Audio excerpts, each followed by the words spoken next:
Bulletin का बाकायदा आगाज करते हैं। सबसे पहले हम आपको बताएं, इंटरबैंक में डॉलर की ऊंची छलांग, एक ही दिन में ₹4.25 महंगा हो गया। पहली बार डॉलर 199 रुपये 50 पैसे पर जा पहुंचा। नई हुकूमत आने के बाद अमरीकी डॉलर 16.57 रुपये महंगा हो चुका है। ओपन मार्केट में भी डॉलर 200 रुपये से तजावज़ कर गया है। मजीद जान लेते हैं इस हवाले से हमारे नुमाइंदे अशरफ खान से। अशरफ, बताइएगा कि डॉलर की बढ़ती कदर को रोकने के लिए क्या पाबंदी का फैसला है, किस कदर मौसर साबित होगा? जी, अभी तो ऐसी कोई चीज समझ में नहीं आ रही है, लेकिन रुपए पर शदीद दबाव दिखा जा रहा है। डॉलर हर रोज नई बुलंद तरीन सतह कायम कर रहा है। आज भी ट्रेडिंग के दौरान इंटरबैंक में डॉलर ₹3.76 महंगा हो गया। अमरीकी डॉलर 200 रुपए की तरफ जो है पहुंच गया। तकरीबन ₹199.50 की बुलंद तरीन सतह कायम कर दी है। गुज़िश्ता रोज इंटरबैंक में डॉलर ₹195.74 पे बंद हुआ था। और नई हुकूमत जो 11 अप्रैल से लेके जो आई है, उसके बाद से अब तक इंटरबैंक में डॉलर ₹16.57 महंगा हो चुका है। माशी माहिरीन का कहना है कि 11 अप्रैल से लेकर अब तक जो डॉलर ₹16 से जायद महंगा हुआ है, उससे पाकिस्तानी रुपए में बैल्यूनी का जो बोझ में 1800 अरब रुपए का इजाफा हो गया। साथ ही इसका असर जो ओपन मार्केट में भी देखा जा रहा है। इंटरबैंक के बाद ओपन मार्केट में भी डॉलर ₹2 महंगा होकर 200 रुपए की बुलंद तरीन सतह पे पहुंच गया और 200 रुपए की डबल सेंचुरी ओपन मार्केट में कर दी है। लेकिन इस पर देखा जाए तो बाजार में डॉलर नहीं मिल रहा है, क्योंकि जिस तेजी से डॉलर की इजाफा हो रहा है, इससे सनअतकार हो, माहिरीन हो, सब कंसर्न शो कर रहे हैं और मुतालबा कर रहे हैं कि हुकूमत फौरी तौर पर डॉलर की ऊंची उड़ान को रोकने के लिए अहम इकदाम उठाए। अशरफ, ये बताइएगा कि महंगाई को कम करने के लिए क्या इकदाम करने होंगे इस सूरत हाल में? जी, देखा जाए अगर से सवा महीने में जो डॉलर जो है ₹16 से ज्यादा महंगा हुआ है, तो महंगाई कंट्रोल में आ ही नहीं सकती, क्योंकि दरामदी खाम माल महंगा होगा, बिजली महंगी होगी, गैस महंगी होगी, पेट्रोलियम मसनूआत की जो कीमत मजीद बढ़ेगी, जिससे महंगाई कम नहीं मजीद बढ़ जाएगी। माशी माहिरीन का कहना है कि ₹10 डॉलर महंगा होने से तकरीबन 1.5% जो है महंगाई की शरह में इजाफा होता है। और इस वक्त जो है ₹16 महंगा हुआ है, तकरीबन 2% का इम्पैक्ट आ जाएगा महंगाई की शरह में। और इस वक्त जो महंगाई की शरह वैसे ही 13.5% पे है, तो देखा जाए तो 15% से भी तजावज़ कर जाएगी, जिसका इम्पैक्ट होगा। गैस की बात करें, तेल घी की बात करें, जो चीजें खाने पीने की अशिया जो दरामद होती हैं, दालों से लेके तमाम अशिया की कीमत में मजीद इजाफा हो जाएगा। पहले ही बुलंद तरीन सतह पे कमोडिटी की कीमतें पहुंची नहीं है, लेकिन इसके बाद जब ये महंगाई का असर होगा तो मजीद महंगी हो जाएगी। जी, बहुत शुक्रिया अशरफ खान, हमें आगाह कर रहे थे। डॉलर की ऊंची उड़ान थमने का नाम नहीं ले रही। सनअतकार शदीद परेशान हैं। सनअतकारों का कहना है कि डॉलर बहुत तेज़ी से महंगा हो रहा है, जिसके मुल्क पर शदीद मनफी असरात मुरतब होंगे। बिजली, गैस और पेट्रोलियम मसनूआत समेत तमाम अशिया की कीमतें मज़ीद बढ़ जाएंगी, जिससे महंगाई का बहुत बड़ा तूफान आएगा। मज़ीद तफसीलात जान लेते हैं हमारे नुमाइंदे अशरफ खान से। अशरफ, अपडेट कीजिएगा। रुपये की कदर मुसलसल कमी हो रही है और डॉलर बुलंद तरीन सतह हर रोज़ दिखा रहा है। इस पे सनअतकार जो कंसर्न शो कर रहे हैं और यहाँ कह रहे हैं कि पैदावारी लागत मुसलसल बढ़ रही है। क्या इम्पैक्ट होने जा रहा है मईशत पे, हम जानते हैं। कोरंगी एसोसिएशन के साबिक सदर सलीम जमा हमारे साथ मौजूद हैं। क्या देख रहे हैं? जी, थैंक यू अशरफ। देखिए, इस वक्त जो मुल्क है वो एक बहुत ही ज़्यादा ख़तरनाक सूरत हाल से गुजर रहा है और इकनॉमिकली आपको पता है कि हम अल्लाह ना करे लेकिन कोलैप्स की तरफ जा रहे हैं। जिस हिसाब से अभी हमने डॉलर का इंक्रीज़ देखा है, अगर आप देखें तो पिछले तकरीबन महीना सवा महीना का टाइम पीरियड जो गुजरा है, उसके अंदर डॉलर तकरीबन कोई ₹15 महंगा हो गया। ये कोई मामूली इंक्रीज़ नहीं है, ये एक बहुत ज़्यादा एबनॉर्मल और बहुत बड़ा इंक्रीज़ है, जिसके बहुत सीरियस कॉन्सिक्वेंसेज आपके मुल्क को फेस करने पड़ेंगे। आपका जो इस वक्त इशू है वो सबसे बड़ा इशू ये चल रहा है कि ये सब इंक्रीज़ होने की वजह से ये जो डॉलर की कदर इंक्रीज़ हुई है, रुपए की डिवैल्यूशन हुई है, आप इससे अंदाज़ा लगाइए कि जो आपका बहुत सारा रॉ मटेरियल इंडस्ट्री इंपोर्ट करती है, उसकी आपकी कॉस्ट कहाँ जाएगी। आपके पास जो आपका फ्यूल है वो कितना आपके पास एक्सपेंसिव होता जा रहा है। ज़ाहिर है कि दूसरी तरफ एक पॉलिटिकल इशू चल रहा है कि पॉलिटिकल इशू की वजह से गवर्नमेंट फ्यूल की प्राइसेस नहीं बढ़ा रही। अगेन उसके अंदर एक और मल्टीप्लायर इफेक्ट लग रहा है और वो आपकी इकॉनमी को बहुत ज़्यादा तेज़ी से इस पर डिक्लाइन की तरफ लेके जा रहा है। आप अगर अपने कर्ज़ों की पोजीशन देखें तो आपके कर्ज़ों के अंदर ये डॉलर की डिवैल्यूएशन की वजह से तकरीबन मैं समझता हूँ कि 1700 अरब रुपए का इस वक्त आपको कंट्री के ऊपर कर्जा एडिशनल चढ़ गया है, क्योंकि आपकी जो डॉलर की डिवैल्यूएशन हुई है। तो इस वक्त हंगामी बुनियाद के ऊपर ज़रूरत है कि फौरी तौर पे इसका हल निकाला जाए, वरना इंडस्ट्री आपकी अल्लाह न करे सर्वाइव नहीं कर पाएगी। और इंडस्ट्री सर्वाइव नहीं कर पाएगी तो फिर एक आपका बहुत बड़ा अनएम्प्लॉयमेंट का जो तूफ़ान है वो आगे वेट कर रहा है। वो अगर वो क्रिएट हो जाता है तो एक आपकी कंट्री के अंदर एक सिविल वॉर किसी कैफियत भी हो सकती है। संभाला जा सकता है, ऐसा नहीं है कि नहीं संभाला जा सकता, लेकिन इसके لیے میں سمجھتا ہوں کہ پالیٹکس سے بالاتر ہو کے فیصلے کرنے پڑیں گے, سخت فیصلے بھی ہوں گے. جی جیسا کہ آپ نے سنا, صنعت کار بھی کنسرن شو کر رہے ہیں اور یہاں مطالبہ کیا ہے کہ تمام سیاسی جماعتیں بیٹھ کر جو ہے فیصلہ کریں کہ صرف معیشت کی بات کریں, سیاست کو معیشت کے سامنے نہ لائیں, کیونکہ ملکی معیشت جو ہے اس وقت مشکلات میں سے اشرف ہمیں آگاہ کر رہے تھے. اب بات کر لیتے ہیں شہر قائد کے موسم کے حوالے سے. کراچی میں گرمی کی لہر برقرار ہے. پارا 36 ڈگری سینٹی گریڈ تک جا پہنچا ہے. درجہ حرارت 36 سے 38 ڈگری تک جانے کی توقع ہے. جنوب مغربی سمت سے ہوا کی رفتار 10 کلومیٹر فی گھنٹہ ہے. مزید موسم کا احوال جان لیتے ہیں ہماری نمائندہ عادیہ ناز سے. عادیہ, بتائیے گا کہ گرمی کی جو لہر ہے کب تک جاری رہے گی؟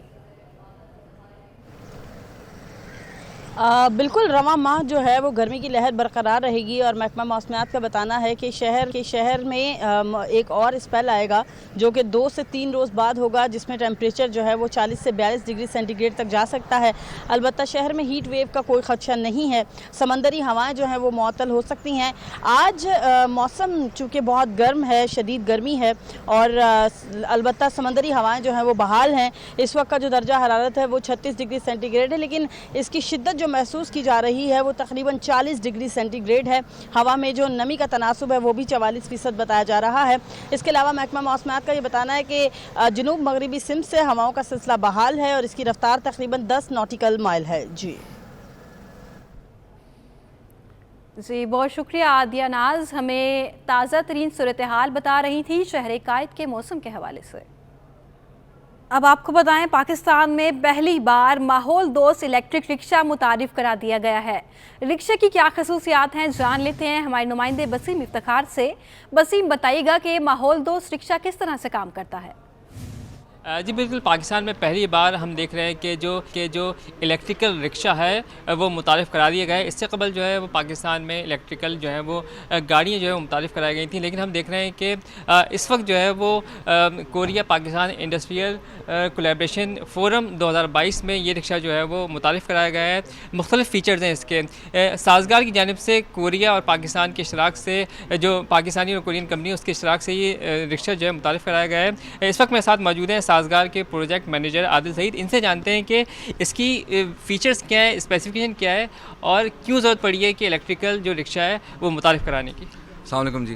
سب سے پہلے تو یہ ہے کہ یہ بہت ضروری تھا پاکستان کے لیے ایک الیکٹرک رکشہ آنا, ماحول دوست الیکٹرک رکشہ آنا, اور سب سے امپورٹنٹ بات یہ ہے کہ یہ 3 سے 4 کمپنیز نے مل کے کیا ہے کورین کولیبریشن کے ساتھ, جس میں ایک میجر پارٹ لمز نے بھی ادا کیا جو کہ ہمارے اکیڈمی اور یونیورسٹی کے ہیں, جس میں ہم نے بہت سارے اسٹوڈنٹس کو بھی انوالو کیا R&D کے اندر, اس کی ڈیولپمنٹ کے اندر. تو یہ رکشہ جو ہے یہ ایک عام آدمی کی ضرورت اس طرح بن سکتا ہے کہ اس کے اندر وہ رکشہ خریدے گا اور بیٹری پیکس اس کو سواپیبل ملتے جائیں گے, جس کا مطلب یہ ہے کہ جو بیٹری جس کو الیکٹرک میں سب سے مہنگا کہا جاتا ہے وہ آپ کو انیشلی لینے کی ضرورت نہیں ہے. آپ رکشہ لیں اور بیٹری چارجنگ سٹیشنز ہوں گے. آپ کے روز صبح ایک چارج بیٹری مل سکتی ہے جس کو آپ استعمال کر کے منتھلی رینٹل پہ اس کو چلا سکتے ہیں. بالکل, یہ تھے عادل سعید جن کا بتانا ہے کہ اس میں جو ہے وہ بیٹری پیک ہے جس میں 4 بیٹریاں لگیں گی اور 100 کلومیٹر تک یہ دے سکتا ہے, اور یہ رکشہ یقیناً ماحول دوست. بہت شکریہ بسیم, ہمیں اپڈیٹ کر رہے تھے. آپ کو بتائیں, بایو میڈیسن, ٹرانسپلانٹیشن اور ویکسین کی تیاری. محکمہ صحت سندھ کے ڈاکٹرز کو ایران بھیجنے کا فیصلہ کر لیا گیا. وزیر صحت سندھ سے وزیر توانائی اور وزیر لائف اسٹاک نے ملاقات کی. ملاقات میں ایران کے دورے سے متعلق بات چیت کی گئی. سندھ حکومت ایران کے ساتھ صحت, توانائی اور لائف اسٹاک پر پروگرام شروع کرنے کی خواہاں ہے. عذرا پیچو نے کہا کہ ایران انسانی اعضاء کی پیوندکاری اور SIUT کی کاوشوں کی معترف ہے. مزید جان لیتے ہیں ہمارے نمائندے عرفان عباسی سے. عرفان, اس متعلق آگاہ کیجیے گا. عرفان سے ہمارا رابطہ منقطع ہو گیا ہے. آپ کو بتا رہے ہیں بایو میڈیسن, ٹرانسپلانٹیشن اور ویکسین کی تیاری. محکمہ صحت سندھ کے ڈاکٹرز کو ایران بھیجنے کا فیصلہ کر لیا گیا ہے. وزیر صحت سندھ نے وزیر توانائی اور وزیر لائف اسٹاک نے ملاقات کی. ملاقات میں ایران کے دورے سے متعلق بات چیت بھی کی گئی. سندھ حکومت ایران کے ساتھ صحت, توانائی اور لائف اسٹاک پر پروگرام شروع کرنے کی خواہاں ہے. عذرا پیچو نے کہا کہ ایران انسانی اعضاء کی پیوندکاری اور SIUT کی کاوشوں کا معترف ہے. بایو میڈیسن, ٹرانسپلانٹیشن اور ویکسین کی تیاری کی جا رہی ہے محکمہ صحت سندھ کی جانب سے. محکمہ صحت سندھ کے ڈاکٹرز کو ایران بھیجنے کا فیصلہ کر لیا گیا ہے. وزیر صحت سندھ سے وزیر توانائی اور وزیر لائف اسٹاک نے ملاقات کی. मुलाकात में ईरान के दौरे से मुतल्लिक भी बातचीत की गई है। सिंध हुकूमत ईरान के साथ सेहत, तवानाई और लाइव स्टॉक पर प्रोग्राम शुरू करने की ख्वाहिशमंद है। अजरा पेचोहो ने कहा कि ईरान इंसानी अज़ा की पेवनकारी और SIUT की काविशों की भी मोतरफ है। बायोमेडिसिन, ट्रांसप्लांटेशन और वैक्सीन की तैयारी के मुतालिक बता रहे हैं आपको, महकमा सेहत सिंध के डॉक्टर्स को ईरान भेजने का फैसला कर लिया गया है। ईरानी इंसानी अज़ा की पेवनकारी और SIUT की काविशों का भी मोतरफ है, ऐसा अजरा पेचोहो का कहना था। मजीद जान लेते हैं हमारे नुमाइंदे इरफान अब्बासी से। इरफान, इस मुलाकात के बारे में आगाह कीजिएगा।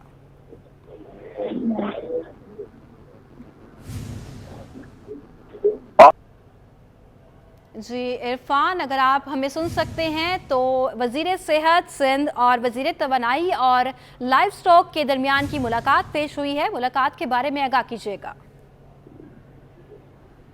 जी बिल्कुल, सूबाई वज़ीर सेहत व बहबूद आबादी सिंध डॉक्टर अजरा पेचो की ज़ेर सदारत इजलास मुनक़िद हुआ था, जिसमें इम्तियाज शेख और जो दीगर लाइव स्टॉक के अफसरान थे उन्होंने इसके अंदर शिरकत की थी मुलाकात के अंदर। और यहाँ जो इजलास बुलाने का मकसद था उसमें हाल ही में जो ईरान के दौरे के बाद मालूमात के तबादला भी उसके अंदर किया गया था, जबकि यहाँ जो सेहत के मसाइल हैं वो भी काफ़ी ज़्यादा। इसके अलावा पिछले दिनों जो एक बीमारी देखने में आई थी जानवरों के अंदर, उस पर भी काफ़ी ज़्यादा तफसील से बात हुई थी। ताहम सूबाई वज़ीर सेहत का कहना था कि जो सिंध हुकूमत है वो पड़ोसी मुल्क ईरान से नुकसानात की बुनियाद पर मुख्तलिफ शोबों के अंदर मिलकर के काम करने की ख्वाहिश रखती है। ताहम इस हवाले से जो मसले उनको हल किया जाएगा। इस मौके पर जो लाइव स्टॉक के अफसरान थे उन्होंने भी अपने मसाइल से सूबाई वज़ीर सेहत को आगाह किया, जिस पर उनके हल के लिए उनकी जानिब से यकीन दहानी करवाई गई। बहुत शुक्रिया इरफान अब्बासी, हमें अपडेट कर रहे थे। वज़ीर आला सिंध सैयद मुराद अली शाह से कायम मकाम IG पुलिस कामरान फजल की मुलाकात। वज़ीर आला सिंध ने कायम मकाम IG को सूबे में अमन व अमान और मुअस्सर पोलिंग करने की हिदायत कर दी है। ये मौजूदा दहशतगर्दी की लहर चली है, इसको रोकने के लिए ज़रूरी इक़दाम किए जाएँ, ऐसा वज़ीर आला सिंध सैयद मुराद अली शाह का कहना था।